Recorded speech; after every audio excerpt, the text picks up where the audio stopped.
ओहो मार साहब, एक सवाल के हमें आप जवाब दिए।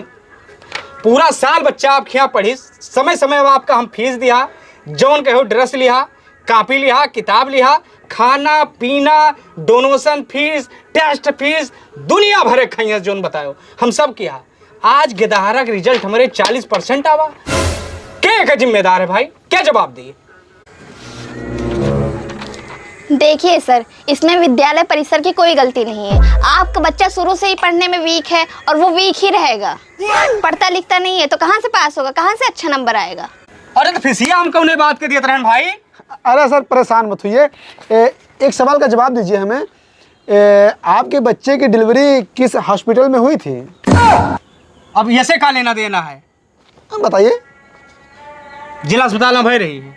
ओहो, यही तो सर गड़बड़ हो गई है। अरे हमारे प्रबंधक जी का खुद का प्राइवेट हॉस्पिटल है। वहाँ पर जब बच्चों की डिलीवरी होती है तो इस बात का बाकायदा ध्यान दिया जाता है कि बच्चा जो है ब्रिलियंट पैदा हो। अगर सर वहाँ आप अपने बच्चे की डिलीवरी कराए होते तो आज आपका बच्चा यूपी टॉप करता। साला दिमाग कमाल खराब है। ससुरारी वाले ले जाके मैं फंसा दिन कहीं गोयडे अस्पताल बाटे। चल सब तुम्हारे मामा गलती बाटे।